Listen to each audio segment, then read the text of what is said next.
Baiklah, kita masuk ke acara inti. Tibalah yaitu tausiah atau ceramah agama dalam rangka memperingati peristiwa Isra Miraj yang akan disampaikan oleh Al-Ustaz Al-Mukarram Ahmad Han. Kepada Al-Ustaz, waktu dan tempat kami persilahkan. Assalamualaikum warahmatullahi wabarakatuh.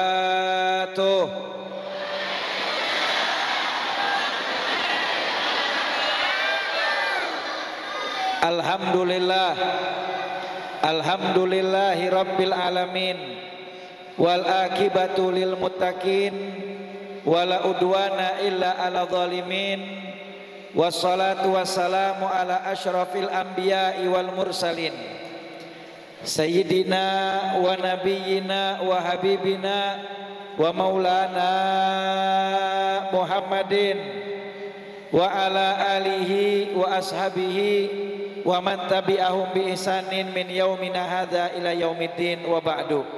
Angkat tangannya. Rabbi ishrah li sadri, amin. Rabbi ishrah li sadri, amin. Wa yassir li amri wahlul 'uqdatam min lisani yafqahu qawli wa qul rabbi zidna ilman warzuqna fahman. Subhanaka la ilma lana illa ma 'allamtana innaka antal alimul hakim. Ya Fattah ya Alim, ya Fattah ya Alim, ya Fattah ya Alim. Iftah alal hadirin futuhal arifin wa faqihna fid din wa alimna ta'wil wa dina ila sawa'i sabil. Allahumma inna na'udzubika min ilmin la yanfa wa qalbin la yakhsha wa amalin la yurfa wa du'ain la yusma wa na'udzubika min haula'il arba. Wa sallallahu ala sayyidina Muhammadin nabil ummi wa alihi washabihi wasallam walhamdulillahi rabbil alamin. Hadratul mu'taramin wal mu'taramat, segenap jamaah kaum muslimin wal muslimat, jamaah peringatan Isra wal Mi'raj baginda Rasul Nabi Muhammad sallallahu alaihi wasallam, Masjid Al-Kautsar, Pulau Bunyu, Bulungan, Kalimantan Utara, yang insya Allah kita semua senantiasa dirahmati dan diampuni segala dosa kita oleh Allah Subhanahu wa Ta'ala. Para alimil ulama, para masyayikh, para sesepuh, tokoh masyarakat, tokoh agama, para hujaj, aparatur pemerintah, baik TNI, Polri maupun sipil, mata'anallah bituli hayatihim, amin. Wa nafa'ana bi ulumihim, amin ya rabbal alamin. Tanpa terkecuali, mohon maaf tidak disebutkan namanya satu persatu, namun tidak mengurangi rasa ta'zim serta mahabbah saya kepada para guru dan para tokoh sekalian. Kita doakan semua para orang tua, guru dan tokoh-tokoh yang hadir di tengah-tengah kita, Allah panjangkan umurnya, disehatkan badannya, diberikan keberkahan dunia akhirat, diberikan istiqomah untuk selalu senantiasa membimbing kita bersama, amin ya rabbal alamin. Terkhusus untuk Ketua DKM Masjid Jami Al-Kautsar beserta seluruh jajarannya, juga Bapak Ustadz Muhammad Isping yang tadi mewakili di dalam sambutan, juga Ketua Yayasan Kalbu Bapak Ustadz Hariri Aiman AMD SE, yang kita doakan juga dipanjangkan umurnya oleh Allah Subhanahu wa Ta'ala, disehatkan badannya oleh Allah Subhanahu wa Ta'ala, diberikan keberkahan dunia akhirat, diberikan istiqomah untuk selalu senantiasa membimbing kita bersama, amin ya rabbal alamin. Panitia, boleh adik-adik yang di belakang dikondisikan karena mengganggu yang lain yang lagi pada ngaji. Dek, boleh tenang, boleh tenang, jangan ada yang rame, boleh. Terima kasih. Jamaah, kurang kompak ah. Jamaah, oh jamaah, alhamdulillah, berarti suka nonton nih. Bapak Ibu sekalian yang dirahmati oleh Allah Subhanahu wa Ta'ala, Ini malam adalah malam yang istimewa. Kita berkumpul bersama dalam rangka kita memperingati Isra wal Mi'rajnya baginda Nabi Shallallahu Alaihi Wasallam. Bu, kalau bicara Isra Mi'raj, sebenarnya banyak cerita yang mau disampaikan. Banyak cerita yang mau disampaikan. Tetapi izinkan saya hanya menyampaikan poin pentingnya saja dari apa yang terjadi di dalam peristiwa Isra wal Mi'rajnya baginda Rasul Nabi Muhammad Sallallahu Alaihi Wasallam. Dua poin penting yang saya mau sampaikan. Yang pertama adalah perintah sholat.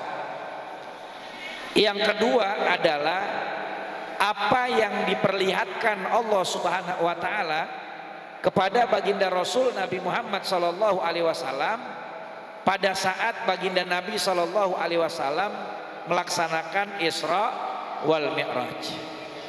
Dua poin itu aja, Bu. Yang pertama, tadi ayatnya sudah dibacakan oleh qori Quran, bahwasanya Allah Subhanahu Wa Taala memperjalankan baginda Rasul Nabi Muhammad Shallallahu Alaihi Wasallam berangkat Isra dari Masjidil Haram ke Masjidil Aqsa, lalu kemudian melaksanakan Mi'raj dari Masjidil Aqsa ke Sidratul Muntaha, berjumpa dengan Allah Subhanahu Wa Taala. Di dalam kitab Mukhtarul Ahadits An-Nabawiyah karya Sayyid Ahmad Al-Hashimi rahimahullah, di dalam hadis ke-448 yang diriwayatkan oleh Imam Bukhari dan Imam Muslim, hadisnya datang daripada sahabat Malik bin Sa'sa'ah radhiyallahu taala anhuma.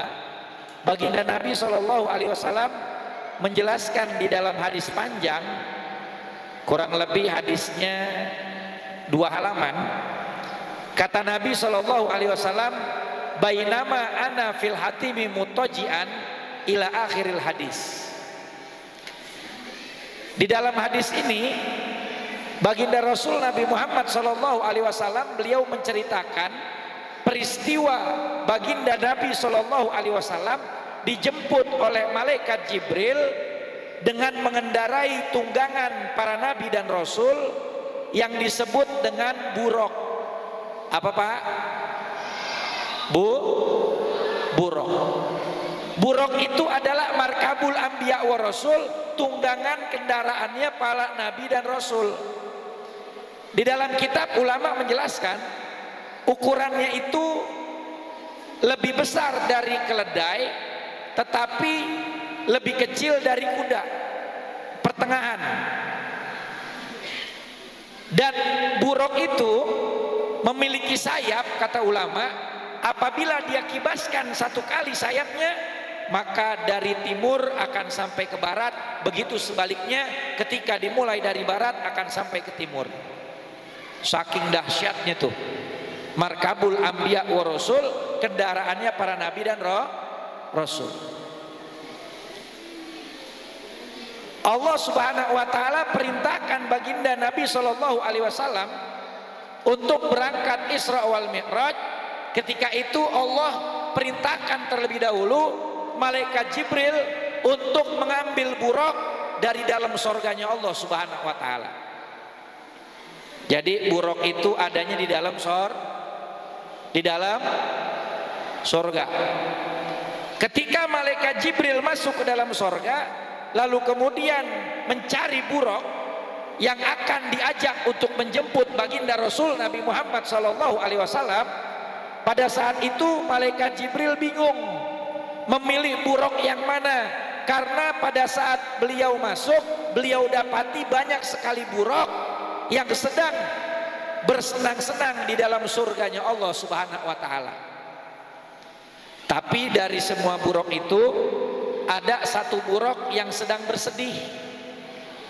Ada 1 buraq yang sedang bersedih.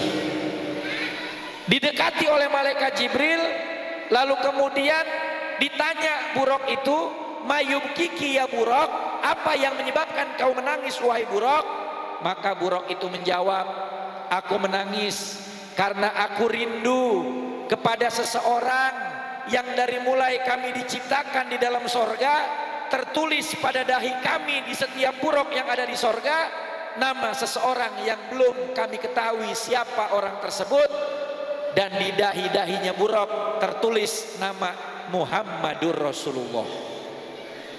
Apa tulisannya? Muhammadur Rasulullah. Dan aku melihat di setiap pintu-pintu sorga atau buruk, Allah Subhanahu wa ta'ala menyandingkan nama seseorang setelah namanya, dan aku yakin pasti orang itu teramat dicintai oleh Allah Subhanahu wa ta'ala. Di setiap pintu-pintu sorga tertulis la ilaha illallah Muhammadur Rasulullah. Aku rindu kepada Muhammad, aku ingin berjumpa kepada Muhammad. Modelnya sama kayak tadi anak-anak TPA TPQ.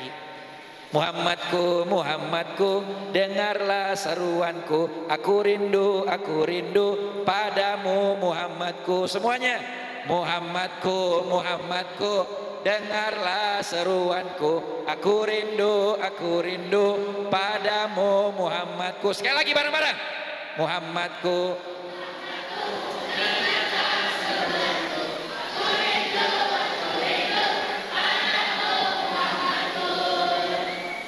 Coba yang adik-adik di belakang aja, yang ibu-ibu diam semuanya, bareng-bareng 1, 2, 3. Muhammadku, Muhammadku.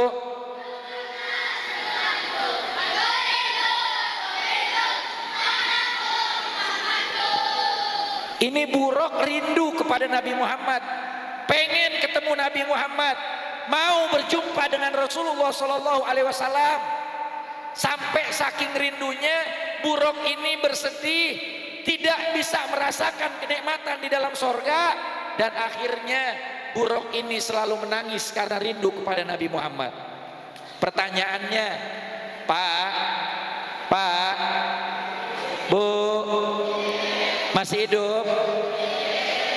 Bu, pertanyaannya, kira-kira kita pernah gak nangis meneteskan air mata saking rindunya sama Nabi Muhammad Sallallahu Alaihi Wasallam? Coba tanya sama diri kita, kapan terakhir kita kangen sama Nabi Muhammad? Kapan terakhir kita rindu sama Rasulullah? Kapan terakhir kita lagi baca sholawat kepada Nabi Muhammad, mata kita meneteskan air mata? Kapan? Tanya sama diri kita masing-masing. Buruk aja kangen sama Nabi Muhammad. Bahkan ada pelepah korma jid'un nakhlah. Di dalam hadis sahih dijelaskan, ketika Nabi SAW sedang menyampaikan khutbah, tiba-tiba ada terdengar suara tangisan. Lalu Nabi lihat di antara para sahabat tidak ada yang menangis. Rupa-rupanya suara tangisan itu ada dari paling ujung, dan Nabi dekati, ternyata suara tangisannya keluar dari pelepah korma yang dijadikan sebagai mimbar untuk sandaran Nabi Shallallahu Alaihi Wasallam ketika khutbah. Disamperin nama Nabi, karena dari dulu pelepah korma itu dipakai sama Rasulullah untuk Nabi berdiri menyampaikan khutbah. Cuman satu saat Nabi dapat hadiah dari sahabat, mimbar yang baru. Mimbar yang lama ditaruh dulu, dipakai mimbar yang baru.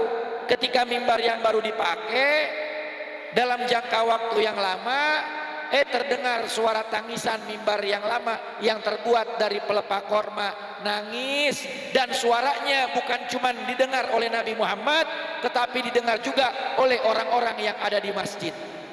Dicari, ada suara nangis tapi nggak ada orangnya. Saya tanya nih sama jamaah masjid Al-Kausar, kira-kira kalau di masjid ada suara nangis tapi orangnya dicari nggak ada, bagaimana? Hah? Bagaimana kira-kira? Kabur ya? Ini pelepah korma nangis. Nabi Muhammad turun dari mimbarnya, Nabi Muhammad mendekati pelepah korma tersebut, lalu Nabi Shallallahu Alaihi Wasallam memeluknya dengan erat. Kata Nabi Muhammad, wallahi, demi Allah, seandainya aku tidak peluk pelepah korma ini, maka dia akan terus menangis ila yaumil kiamah, sampai hari kiamat. Shallu ala Nabi Muhammad. Shallu ala Nabi Muhammad. Buruk kangen sama Nabi, nangis, nggak bisa nikmatin sorga. Pelepah korma kangen sama Nabi, rindu sama Nabi, nangis. Tanya diri kita, pernah gak kita kangen sama Nabi Muhammad? Pernah gak kita rindu sama Rasulullah sampai nangis air mata kita keluar? Bapak Ibu yang dirahmati oleh Allah Subhanahu wa taala, singkat cerita, ini Buraq ketika dia menangis didekati oleh malaikat Jibril. Malaikat Jibril bertanya apa sebab dia menangis. Dia jawab karena rindu kepada sosok seseorang yang dikenal olehnya dengan nama Muhammad. Maka saat itu malaikat Jibril berkata kepada Buraq tersebut, maukah kamu aku pertemukan dengan seseorang yang kau rindu, yaitu Nabi Muhammad sallallahu alaihi wasallam. Buraq itu terdiam lalu berkata, betulkah wahai malaikat Jibril? Betul, aku akan membawamu ikut untuk menjumpai Nabi Muhammad.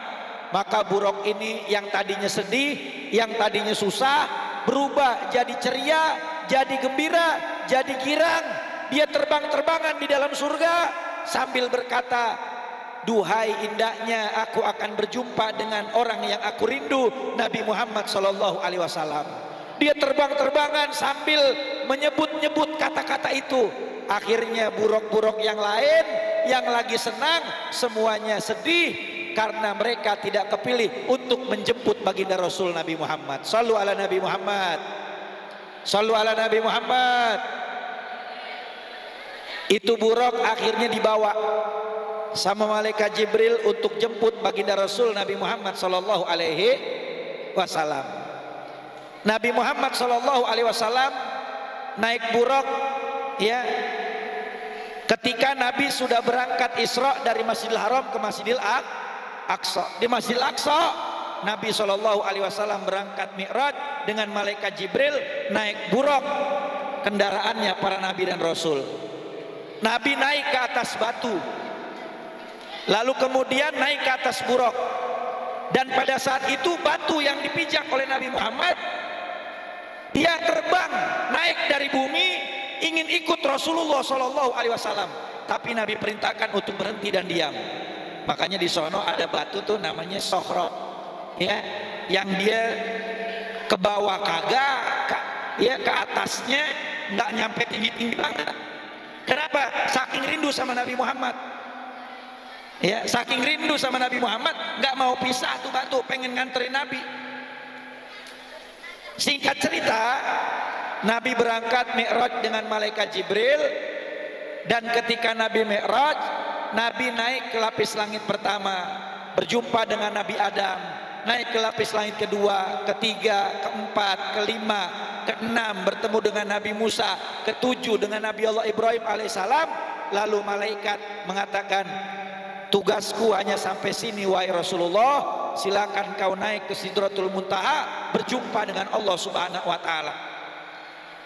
Kata Nabi Muhammad, wahai malaikat Jibril, apakah engkau tidak mau menemaniku untuk melanjutkan perjalanan? Kata malaikat Jibril, wahai Nabi Muhammad, seandainya aku naik satu langkah kaki saja, maka aku akan terbakar dengan cahaya keagungannya Allah Subhanahu wa taala. Singkat cerita, Nabi berjumpa dengan Allah Subhanahu wa taala. Dan mi'rajnya baginda Rasul Nabi Muhammad sallallahu alaihi wasallam, sebagaimana para ulama berbeda pendapat, tetapi mayoritas ulama berpendapat Nabi berangkat mi'raj jasad dan ruhnya Nabi sallallahu alaihi wasallam. Jadi jasad dan ruhnya Nabi berangkat mi'raj berjumpa Allah Subhanahu wa taala. Dan ketika berjumpa dengan Allah, Nabi mendapatkan perintah sholat. Berapa waktu? 50 waktu. Ketika turun berjumpa di lapis langit ke-6 dengan Nabi Musa. Nabi Musa alaihissalam tanya, sudah dapat perintah apa dari Allah? Perintah sholat. Berapa waktu? 50 waktu. Kata Nabi Musa, fas'aluhu takhfif fa inni qad jarabtu nasu qablaka wa a'lajtu bani Israil asyaddal mul'alajah wa inna ummataka la tastati'u dzalika. Katanya Nabi Musa, wahai Nabi Muhammad, naik ke atas menghadap Allah lagi, minta keringanan, umatmu gak akan sanggup. Saya sudah pernah coba umat sebelumnya, dan saya berusaha untuk menerapkan perintah itu kepada Bani Israel dengan semaksimalnya, tetapi tidak mereka kerjakan. Akhirnya Nabi Muhammad naik lagi, dikurangin nama Allah 10 jadi 40. Turun lagi ketemu Nabi Musa, minta keringanan lagi, naik lagi kepada Allah, dikurangin lagi 10 jadi 30. Sampai sudah tinggal 10 waktu, turun ke lapis langit ke-6, berjumpa lagi dengan Nabi Musa. Nabi Musa juga tetap menyarankan untuk minta keringanan kepada Allah. Akhirnya dikurangin lagi sama Allah, cuman tinggal 5 waktu. Udah 5 waktu ketemu Nabi Musa lagi. Nabi Musa juga menyarankan hal yang sama untuk minta keringanan. Kata Nabi Musa, saya udah pernah coba dengan umat sebelummu dan itu nggak bisa, masih nggak mampu. Akhirnya Nabi bilang, istahaitu min rabbi wasalamtu ala amrihi. Kata Nabi Muhammad, saya udah kebangetan malu sama Allah, nggak enak, minta keringanan terus. Udah dah, saya terima, saya pasrah dengan apa yang Allah perintahkan. Pak, Dek, Adek, jangan pada rame ya, bisa tenang bisa, jangan bersuara bisa, dengerin ya yang anteng. Bu, baginda Nabi SAW mendapatkan perintah sholat ketika itu pada akhirnya dari 50 sampai 5 waktu. Bukan karena Allah Subhanahu wa taala tidak tahu kemampuan umatnya Nabi. Allah Subhanahu wa taala tahu kemampuan umatnya baginda Rasul Nabi Muhammad SAW. Tetapi ulama mengatakan Allah ingin memberitahu kepada umat betapa sayangnya Allah kepada baginda Rasul Nabi Muhammad SAW, sehingga apa yang diminta Nabi kepada Allah tidak ditolak, pasti dikabulkan oleh Allah Subhanahu wa taala. Dan Allah pengen kasih tahu juga betapa sayangnya Nabi Muhammad kepada kita umatnya. Shallu ala Nabi Muhammad. Shallu ala Nabi Muhammad. Coba kebayang nggak kalau seandainya kita sholat perintahnya 50 waktu, kira-kira bisa apa kagak? Bisa apa kagak? 5 waktu aja kita banyak yang belang bentong ya. Iya apa iya? Ada di sini yang punya warung ada? Ada. Kalau sholat 50 waktu, ada yang punya warung, baru habis selesai sholat yang pertama, lalu kemudian dia buka warungnya, belum ada yang beli udah azan lagi. Allahu Akbar, Allahu Akbar, tutup lagi warungnya. Ya, kan pakai apa namanya tuh kalau warung yang dinaik turunin besi? Apa namanya di sini? Rolling door. Iya, pakai rolling door. Naikin rolling door. Baru selesai tutup, selesai sholat, buka, azan lagi. Allahu Akbar, Allahu Akbar. 50 waktu. Kelar sholat, buka lagi warung. Ada yang belanja satu. Baru selesai, azan lagi. Allahu Akbar, Allahu Akbar. 50 waktu, 50 waktu. Coba bayangin. 1, tangan capek. 2, rolling door jebol. Lah buka tutup terus. Coba kalau 50 waktu, nggak bakal sanggup. 5 waktu aja banyak diantara kita yang pada bentong. Bu, ada satu hadis Nabi di dalam kitab Irsyadul Ibad ila Sabili Rasyad. Nabi SAW beliau bersabda, pengen yang nikmat apa pengen yang siksa? Saya tanya dulu dah, pengen dengerin hadis yang nikmat apa dengerin hadis yang siksa? Hah? Ada yang nikmat, ada yang siksa. Mau dengerin kabar gembira apa ancaman? Hah? Ancaman, bukan kabar gembira. Pengen yang seneng apa yang nggak seneng? Yang seneng tuh ibu-ibu. Coba biar kompak. Pengen kabar gembira apa pengen ancaman? Belah sono gembira. Ya udah, karena waktu udah malam, saya bahas yang kabar gembira aja. Karena kalau yang ancaman ada 15, mesti dikupas satu-satu. Kalau yang kabar gembira cuma 9. Ya banyak juga sih. Iya. Bapak Ibu yang dirahmati oleh Allah Subhanahu wa taala, di dalam satu hadis baginda Rasul Nabi Muhammad SAW beliau bersabda, "Man hafidho ala sholawatil maktubah wa dawama 'alaiha akramahullahu taala bitisi karomat awaluha ayyuhibbuhullah wa yakunu badanu soihan wa tanzilul barakatu fidarihi wa yudhiru siyama solihin ala wajhi wa tahrusuhul malaikah ila akhir hadis."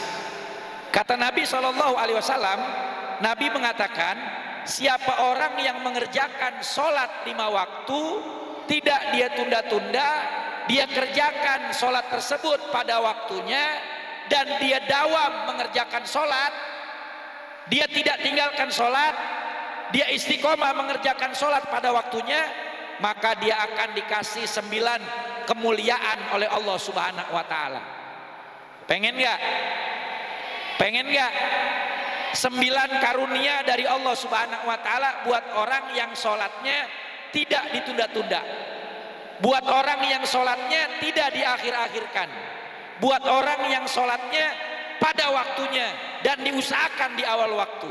Apa saja? Yang pertama, awaluha yuhibbullah, dia bakal dapat cintanya Allah. Pengen dicintain Allah? Pengen? Bu, catat Pak, catat. Orang ngaji kalau nggak dicatat lupa. Ma hufidho far wa ma kutiba qor. Apa yang dihafalin itu bisa lupa, apa yang dicatat ada di catatan. Paham? Apalagi zaman sekarang orang ngaji modelnya macam-macam. Ada yang jitet ngaji sambil nyatet, tapi udah langka, udah jarang. Ada lagi yang jiping, ngajinya cuman nguping, nyatet enggak, nguping doang. Ntar Ustadz udah kelar ceramah, pulang nyampe rumah ditanya, tadi Ustadz ceramah apa? Lupa. Masih mending dah, masih mau nguping. Ada yang ketiga, namanya jider. Tahu jider? Ngaji sambil nyender. Banyak nih di sini nih. Boleh gak ngaji sambil nyender? Boleh, asal jangan sampai pules. Jangan sampai jadi golongan yang keempat. Apa? Jirok, ngaji sambil ngorok. Ada yang begitu? Ada. Jangan ya. Ngaji catat, makanya orang ngaji mesti dicatat. Bu, kata Nabi, setan itu keliling di tempat-tempat kebaikan, di majelis-majelis kebaikan, dia bawa sejenis pasir, dia aurin di matanya orang yang lagi sholat, diaurin di matanya orang yang lagi ngaji, diaurin di matanya orang yang lagi duduk di majelis taklim. Biar apa? Biar apa? Nah, makanya nggak kaget kalau ada orang nonton TV seharian bisa, main HP seharian bisa, baca Quran baru selembar ngantuk. Ada di sini yang begitu ada? Diaurin tuh, diaurin sama setan. Makanya catat, ngaji mesti dicatat. Orang yang sholat 5 waktu tidak dia tunda-tunda, dia kerjakan di awal waktu, dapat 9 kemuliaan dari Allah. Yang pertama yuhibbullah, dapat cintanya Allah Subhanahu wa taala. Alhamdulillah. Manusia Bu, Pak, kalau udah dapat cintanya Allah, nggak perlu minta dunia ini, maka Allah akan kabulkan dan berikan segala kebutuhan hajatnya. Enak gak? Orang kalau dapat cintanya Allah, apa aja dikasih, apa aja dikasih. Makanya cari cintanya Allah.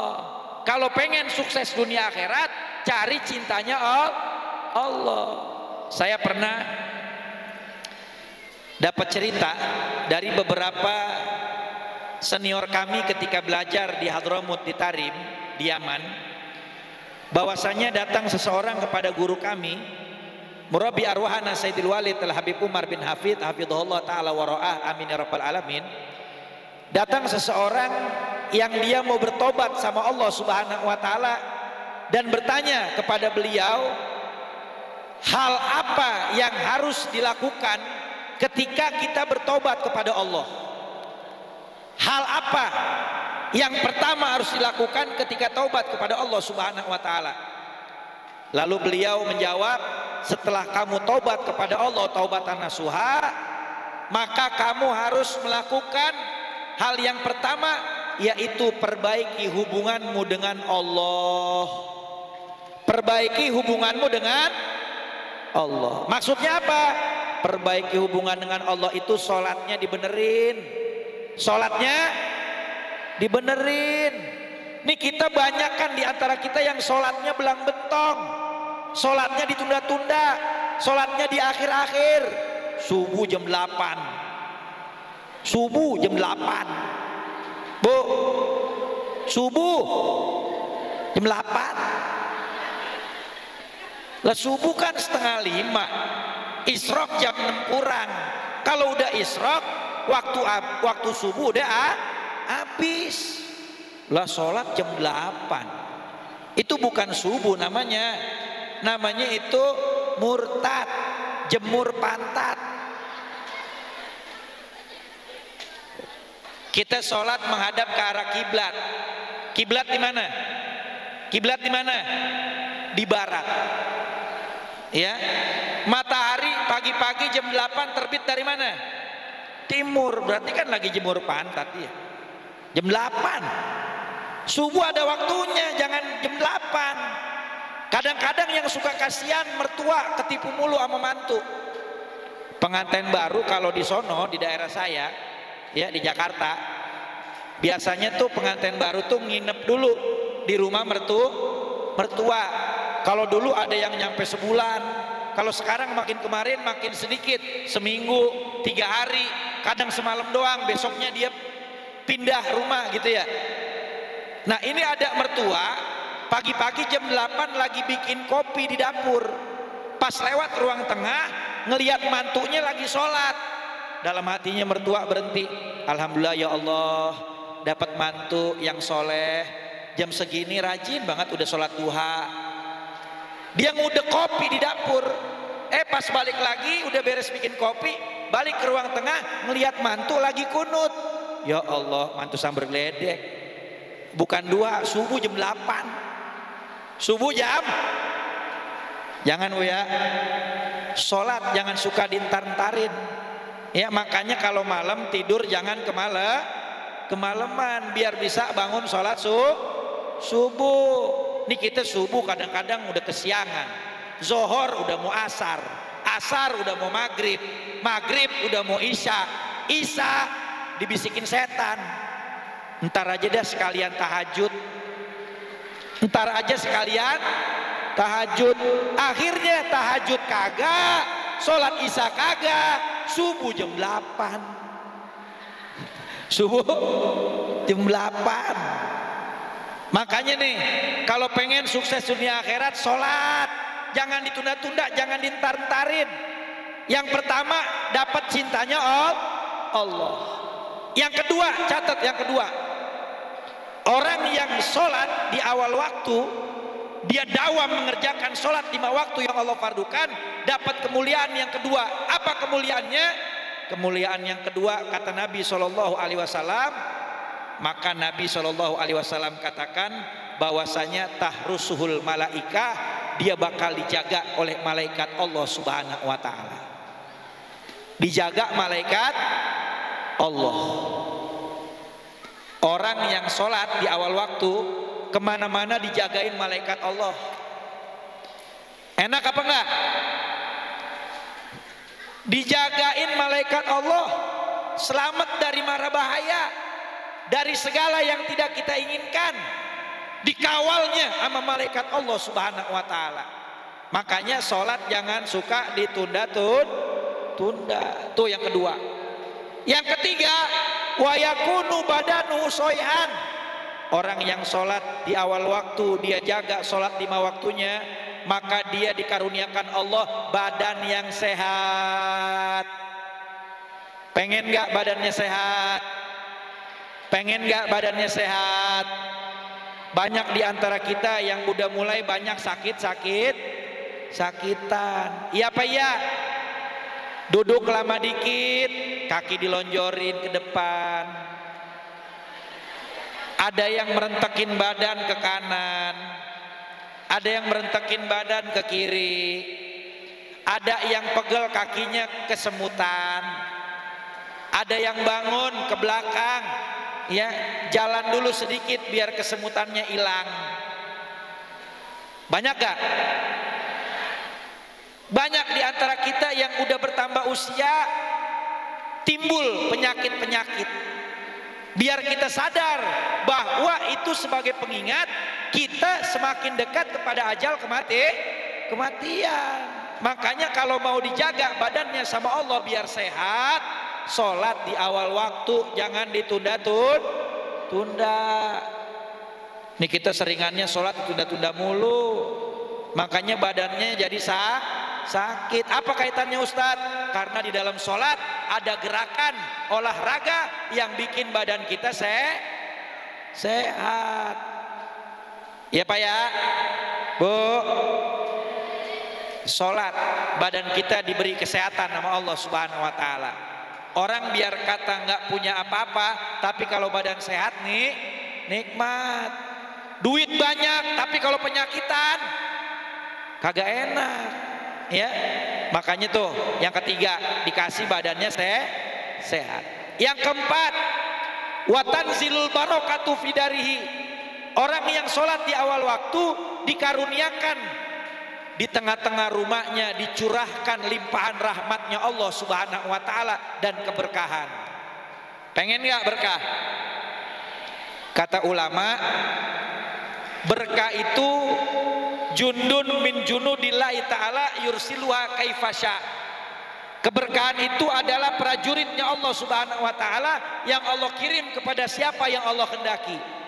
Kalau keberkahan itu ada di harta, hartanya bakal manfaat buat kebaikan dan ibadah. Kalau keberkahan adanya di waktu, waktunya bakal manfaat buat melakukan amal yang positif dan ketaatan kepada Allah. Kalau keberkahan ada di anak, anaknya jadi anak yang soleh dan solehah. Kalau keberkahan ada pada suami, suaminya jadi suami yang soleh.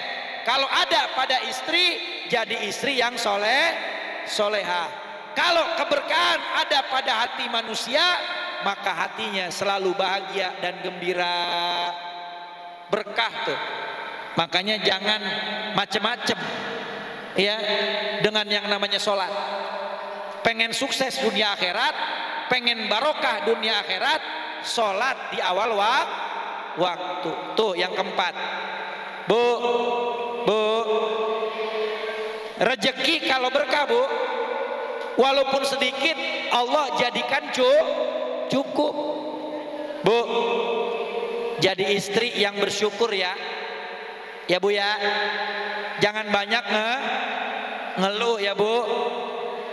Bini kalau banyak bersyukur, kalau meninggal suami sedih. Karena yang model begitu tuh bini langka, Pak. Tapi kalau ada bini yang suka ngeluh sama rezeki yang Allah kasih lewat suami, itu bini kalau meninggal suami girang. Suami girang, seneng. Kok gitu Ustaz? Ada ceritanya. Di zaman Imam Hasan Basri, ada satu orang pemuda di pasar, dia lagi dagang. Dagangnya rajin banget, sampai bohong-bohong. Ada orang yang lewat ditarik masuk ke dalam toko, lalu kemudian dia promosiin dagangannya walaupun banyak bohongnya. Yang penting dagangannya ada yang beli. Setelah beberapa bulan, Imam Hasan Basri balik lagi ke pasar, melihat orang yang sama, ternyata dagangnya males-malesan. Ada yang lewat didiemin, ada yang nanya dijawab seperlunya. Bagus gak ini barangnya? Ya kalau menurut bapak bagus beli, kalau enggak cari di toko lain. Males-malesan. Akhirnya ditanya sama Imam Hasan Basri, pemuda, cara kamu dagang beberapa bulan lalu dengan sekarang kenapa berbeda? Katanya Imam Hasan Basri itu, dijawab sama itu pemuda, beberapa bulan lalu saya dagang banyak bohong karena di rumah saya punya bini, bibirnya, mulutnya bawel, lemes, gak pernah bersyukur sama nikmat yang dibawa suami pulang ke rumah. Kalau suami bawa duit banyak dianggap sedikit, kalau bawa duit sedikit kagak dianggap, kalau nggak bawa duit dipunggungin tidurnya. Nah, belum lama itu bini yang seperti itu meninggal. Saya girang banget Imam Hasan Basri, girang tuh. Dan nggak berapa lama setelah meninggal, saya dipertemukan dengan istri yang soleha. Setiap kali saya pulang bawa duit banyak, setengahnya disimpan untuk kebutuhan, setengahnya dibagikan kepada yang lain, orang yang membutuhkan. Kalau saya pulang bawa duit sedikit, dianggapnya banyak. Kalau saya pulang nggak bawa duit, dia bilang sama saya, sabar ya bang, rezeki nggak bakal ketukar. Sesuatu milik kita nggak bakal jadi milik orang lain. Sesuatu milik orang lain, walaupun kita kejar mati-matian, nggak akan jadi milik kita. Tuh, yang model begitu jarang apa ada Pak? Jarang. Lah sekarang bini sekarang dikasih duit kurang mulu, kurang mulu. Ada ceritanya di daerah Bekasi bu. Daerah Bekasi ada suami kerjanya ngojek Pak. Suami kerjanya ngojek. Berangkat ngojek jam 7, habis sarapan, pulang ngojek, habis sholat asar jam 5. Sampai rumah dapat duit 100.000. Dikasih suaminya, nih bang, duit ngojek 100.000. Ke istrinya tuh dikasih sama suaminya. Kata istrinya, bang, hari gini 100.000 cukup bakal apaan? Semuanya serba mahal, kurang bang. Akhirnya suami besok berangkat kerja lebih pagi bu, berangkat habis sholat subuh nggak sarapan, pulang habis isya, nambah duitnya dapat 150.000. Dikasih ke istrinya, nih duit ngojek 150.000. Kata istrinya, 150.000 juga nggak cukup bang, mana besok anak mau ngambil rapot, ada jalan-jalan dari sekolahan, gurunya mesti diamplopin, belum lagi beli baju seragam, kurang ini bang. Suami digituin puyeng nggak Pak? Pak, jawab yang jujur. Pak masih hidup? Nyaut ya, jawab yang jujur. Kalau digituin suami puyeng nggak?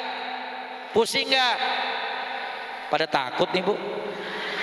Jangan-jangan ini bapak-bapak di sini di Pulau Bunyu nih grupnya grup istiqomah, ikatan suami takut istri di rumah. Puyeng nggak Pak? Ah, diem aja tuh. Kata bapak yang di belakang, saya bukan takut istri Ustadz, cuman galakan dia sama saya. Bu, dikasih 150.000, dia bilang masih kurang juga. Suami besok berangkat ngojek sebelum subuh Pak. jalan masih gelap, sholat di pinggir jalan, mampir ke masjid, pulang-pulang jam 11 malam, pulang jam 11 malam, nyampe rumah bini udah tidur, duit ngojek ditaruh di bawah taplak meja TV. Pagi-pagi bini lagi bebenah, ketemu duitnya. Jangan pakai ngumpetin duit sama bini, jangan. Pak, jangan. Ngumpetin di mana aja ketemu. Karena orang perempuan itu dia punya sinyal ngalahin satelit luar angkasa. Duit diumpetin di lemari, di pojokan, ketahuan. Bang, duit apa nih bang? Di mana? Di entepan baju, di belakang. Oh, itu duit sial. Kenapa? Udah diumpetin, ketahuan juga, sial banget. Jangan macem-macem sama orang perempuan, ya. Akhirnya dia lagi bebenah, pagi-pagi nemu duit di bawah taplak meja TV. Dia lihat banyak di bawah belanja, kesualayan. Pulang belanja, suami lagi ngopi, nanya, lu dari mana? Pulang belanja bang. Abang bawa duit banyak banget, sampai 7 juta. Abang ngojek kemana? Kata suaminya, gua nggak ngojek, motor gua jual. Lu makan duit motor, gua nggak ngojek lagi udah gua capek, dikomplain mulu, kurang mulu. Motornya dijual pak. Puyang pak, puyang apa kagak? Ya Allah, bu, balik lagi ya. Makanya saya kasih tahu, kalau pengen kita rezekinya ditambahin Allah, satu, sholat jangan ditunda-tunda. Kenapa? Allah berikan keberkahan di dalam rumah kita, rezekinya berkah. Dan selain kita sholat, kita juga mesti banyak bersyukur. Banyak, bu, bersyukur gak? Kalau pengen kita jadi orang yang bersyukur, syaratnya satu, jangan suka ngeliatin nikmat orang. Jangan suka ngeliatin nikmat orang. Zaman sekarang banyak orang yang kurang syukur gara-gara suka ngeliatin nikmat orang. Betul apa enggak? HP kita jadi jelek gara-gara ngeliatin HP orang. Motor kita jadi kurang bagus gara-gara ngeliatin motor orang. Mobil kita jadi kurang mahal gara-gara ngeliatin mobil. Rumah kita jadi kurang nyaman gara-gara ngeliatin rumah. Bini kita jadi kagak cantik gara-gara ngeliatin bini. Suami kita jadi gak ganteng gara-gara ngeliatin suami. Tuh pada tahu, tawa lagi. Pak, sholat ya, bu, sholat ya. Dikasih keberkahan sama Allah. Yang ketiga, ya. Yang keempat, wa yadharu siyama sholihin ala wajhi. Orang yang sholat 5 waktu di awal waktu dapat karunia dari Allah, wajahnya bercahaya, nampak daripada wajahnya orang-orang soleh. Alhamdulillah.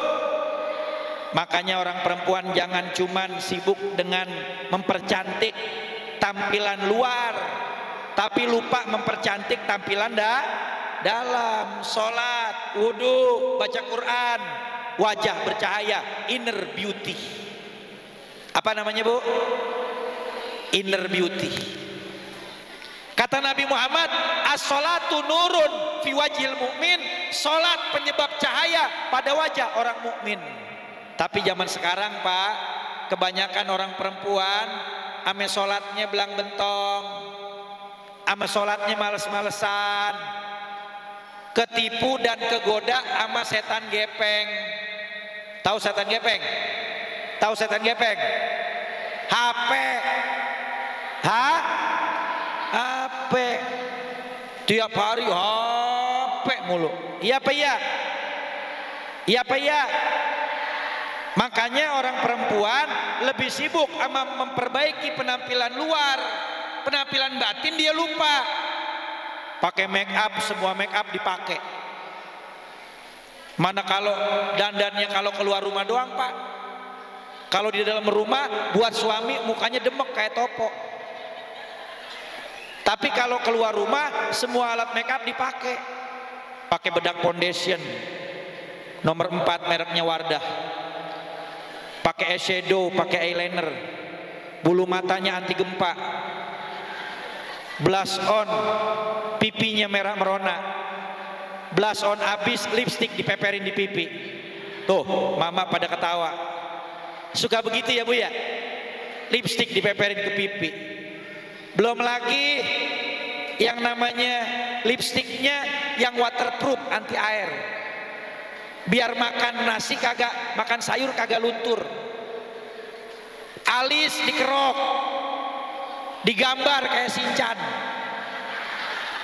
Kadang-kadang ada yang sebelah kiri tebel, yang sebelah kanannya tipis, yang sebelahnya rata, yang sebelahnya nungki kayak turunan.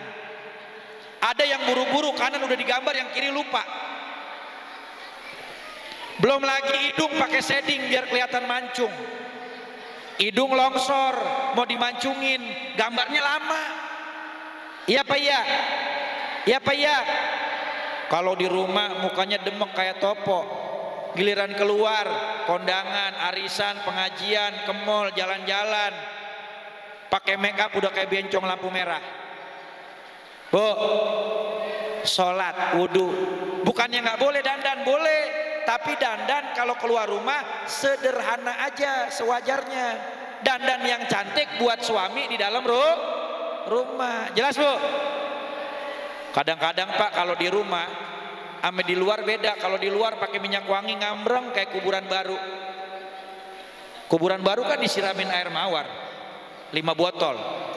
Kalau giliran di dalam rumah baunya 3 rasa. Leher bau orang aring, badan bau balsem sama minyak gosok, tangan bau autan sama presker, suami pas ngekepin nyium pahit. Mau pada ketawa loh. Pernah lu Po ya? Pernah ya? Bang, pengalaman ya? Ya Allah. Bu, air wudhu, sholat di awal waktu, wajah bercahaya dengan cahaya orang soleh. Tuh yang keempat. Yang kelima, kata Nabi SAW, yang kelima, orang yang sholat di awal waktu bakal dapat kemuliaan dari Allah Subhanahu Wa Taala. Wa yulinullahu qalbuh, Allah bakal lunakkan dan lembutkan hatinya. Pengen gak hatinya lembut? Pengen gak hatinya lunak? Kalau pengen sholat di awal waktu jangan dintar-ntarin, biar hati kita lunak, biar hati kita lembut. Karena orang yang hatinya keras, dia nggak mau dengerin nasihat. Orang yang hatinya keras adalah orang yang celaka. Orang yang hatinya keras, orang yang dicabut rahmat dari hatinya oleh Allah Subhanahu Wa Taala. Kata Nabi Muhammad, la tunza'ur rahmah illa min syaki. Tidaklah rasa kasih sayang lemah lembut dari diri seseorang dicabut oleh Allah kecuali orang itu adalah orang yang celaka. Nauzubillah. Nauzubillah. Tuh, makanya kalau pengen hatinya lembut, sholat jangan suka ditunda-tunda di awal waktu, ya. Itu yang kelima. Yang keenam, orang yang sholat di awal waktu dan dawam mengerjakannya, yang keenam bakal dikasih kemuliaan sama Allah Subhanahu Wa Taala. Wa yamuru ala sirat kalbar kilami. Dia bakalan lewat jembatan sirat seperti orang yang lewatnya sangat cepat, seperti sambaran kilat, ya, seperti sambaran kilat. Coba bayangin, lewat di jembatan sirat seperti sambaran kilat. Padahal nanti jembatan sirat itu dijelaskan oleh ulama, jisrun mamdudun alamat di jahanam, jembatan yang terbentang di atas neraka jahanam. Jembatan yang terbentang di atas neraka jahanam. Ada yang berjalan dengan kakinya, ada yang dengan lututnya, ada yang dengan perutnya, ada yang mengendarai tunggangan, ada yang lewat seperti sambaran kilat, ada yang lewat seperti kedipan mata. Semua tergantung amal ibadahnya semasa di dunia.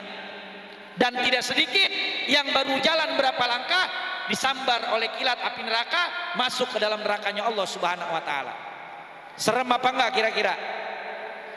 Kita kira-kira yakin gak bisa lewat jembatan sirat? Belum tentu. Dosa kita banyak. Iya apa iya? Makanya salah satu yang bikin kita mudah lewat jembatan sirat, kata Nabi, adalah sholat di awal waktu.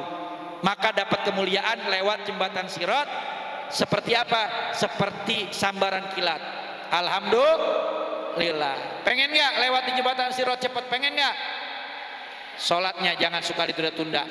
Kalau bisa sebelum azan berkumandang udah pada di masjid. Begitu ya. Ini yang keberapa nih? Yang keberapa?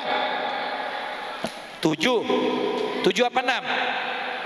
7 ya? Hah? Yang nyatet udah berapa itu? Hah? 6 apa 7? Kok nggak kompak? 6. 5. Kurang lagi. 7. Sekarang 8. Wa yunajjihillahu ta'ala minan nar. Kata Nabi Muhammad, orang yang suka sholat di awal waktu, maka dia akan diselamatkan daripada siksa api neraka. Selamat daripada siksa api neraka. Pengen gak selamat dari siksa api neraka? Pengen gak selamat dari siksa api neraka? Ada yang sanggup dengan api neraka? Di sini ada. Tahu gak neraka bagaimana? Tahu gak neraka seperti apa? Hah? Di dalam kitab Mukasyafatul Qulub karya Imam Ghazali dijelaskan oleh baginda Nabi SAW, Allah menyalakan tungku api neraka 4.000 tahun hitungan akhirat. 4.000 tahun hitungan akhirat. 1.000 tahun pertama Allah nyalakan tungkunya, 1.000 tahun kedua dipanaskan sampai apinya berubah menjadi merah, 1.000 tahun ketiga dipanaskan apinya sampai berubah menjadi putih, 1.000 tahun keempat dipanaskan apinya sampai berubah menjadi hitam kelam. 1 hari di akhirat, 1.000 tahun di dunia. Berarti 4 juta tahun lamanya Allah panaskan api neraka. Ketika datang seorang kepada Nabi Muhammad bertanya, ya Rasulullah, seperti apa siksa neraka? Kata Nabi Muhammad, paling ringan-ringannya siksa neraka sebutir dari bara api neraka sebesar biji sawi ditaruh di bawah telapak kaki manusia, maka dia punya otaknya menggolak-golak matang. Serem nggak? Serem nggak? Kira-kira kuat, sanggup nggak sama api neraka? Nggak bakal sanggup. Pengen selamat dari siksa kubur, pengen selamat dari siksa api neraka, sholat di awal waktu. Yang ke-9, wa yunazziluhu Allah Ta'ala fi jiwaril ladzina la khaufun 'alaihim wa lahum yahzanun. Kata Nabi SAW, dia bakal dikumpulkan di sorga, nanti bertetangga dengan para nabi, dengan para rasul, dengan orang-orang soleh, dengan para wali kekasih Allah Subhanahu wa Ta'ala. Mereka akan mendapatkan tempat yang mulia di sorganya Allah. Enak gak? Enak gak? Jadi kalau kita tahu 9 kemuliaan yang Allah kasih buat orang yang sholat di awal waktu, kira-kira masih mau nunda sholat gak? Masih mau ngakhir-ngakhirin sholat gak? Pengen siap ngerjain sholat di awal waktu? Pengen siap ngerjain sholat di awal waktu? Siap? Kurang kompak. Siap ngerjain sholat 5 waktu di awal waktu? Siap? Siap? Takbir! Takbir! Shallu ala Nabi Muhammad. Tuh, makmurin masjidnya. Makmurin masjidnya untuk sholat 5 waktu. Ini poin yang pertama. Poin yang pertama, sholat. Udah setengah 11. Saya bilang tadi mau 2 poin. Berarti kelar jam 1 nih. Siap apa enggak? Benar. Udah dah, 1 aja dulu dah. Udah setengah 11. Ya Bu ya. 1 poinnya lagi bersambung. 1 poinnya lagi bersambung biar ntar diundang lagi ke sini. Ya Bu ya. Ya Pak ya. Dah, sholat aja tuh, sholat. Sholat di awal waktu, makmurin masjidnya, ingetin anak istrinya buat kerjain sholat di awal waktu. Jangan suka ditunda-tunda, jangan ditinggalkan yang namanya sholat. Insya Allah barokah, selamat, gembira, senang dunia akhirat. Bareng-bareng kita baca sholawat sama Nabi Muhammad. Salatullah salamullah ala toha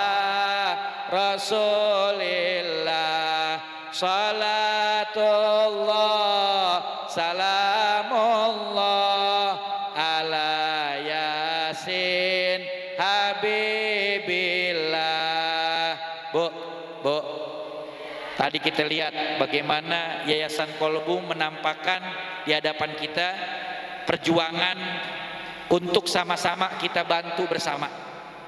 Kita berjuang di jalan Allah Subhanahu wa taala untuk bersedekah di jalan Allah, membantu saudara kita yang kesulitan yang berada di Palestina.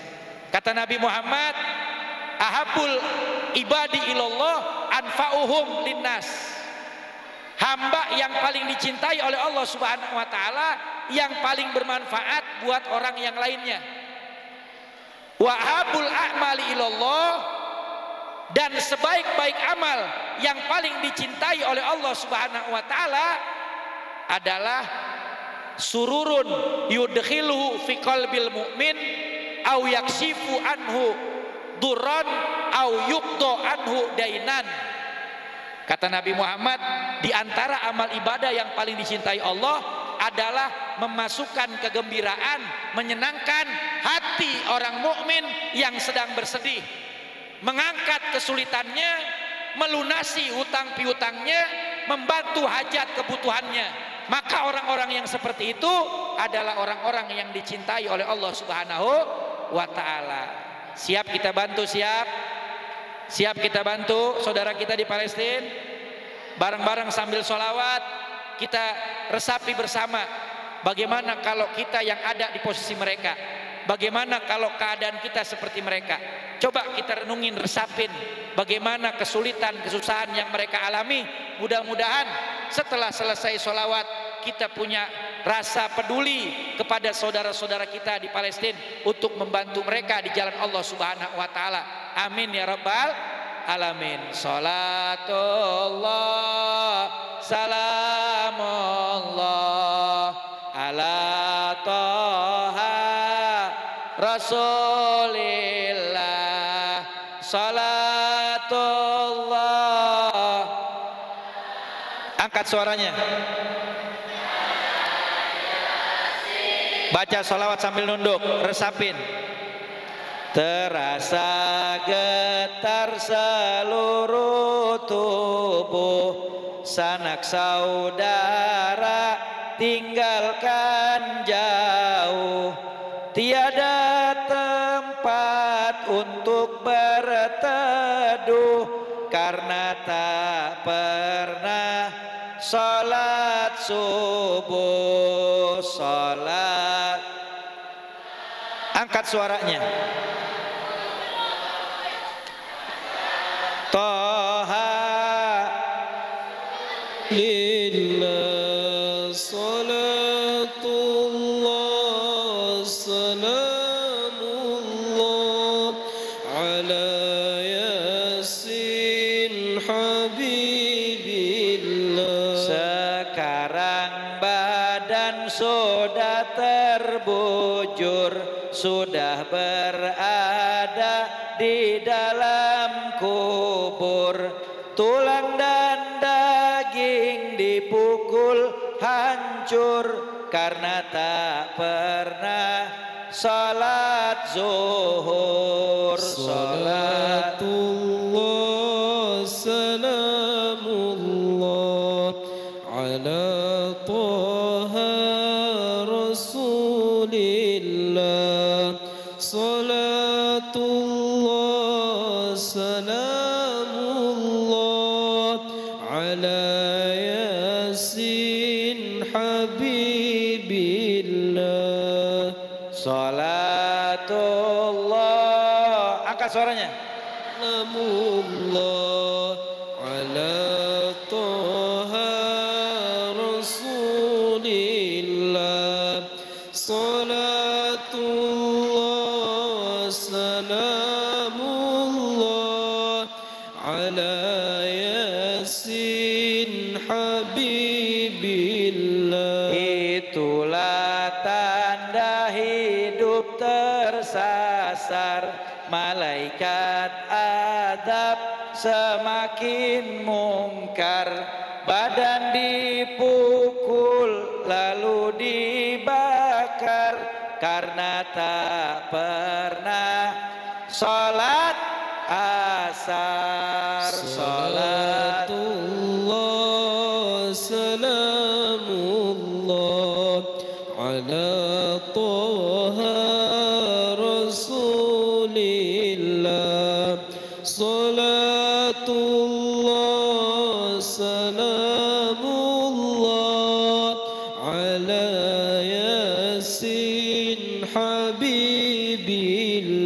Wahai di mana sahabat karib, bersama siapa membawa nasib, badan dipukul lalu menjerit karena tak pernah salat maghrib. Salatullah salamullah ala Taha Rasulillah. Salatullah salamullah ala Yasin Habibillah. Di kubur ada ular berbisa yang bernama Sujaul Aqra, melilit mayit yang banyak dosa karena tak pernah salat isya. Salatullah salamullah ala Taha Rasulillah. Salatullah salamullah ala Yasin Habibillah.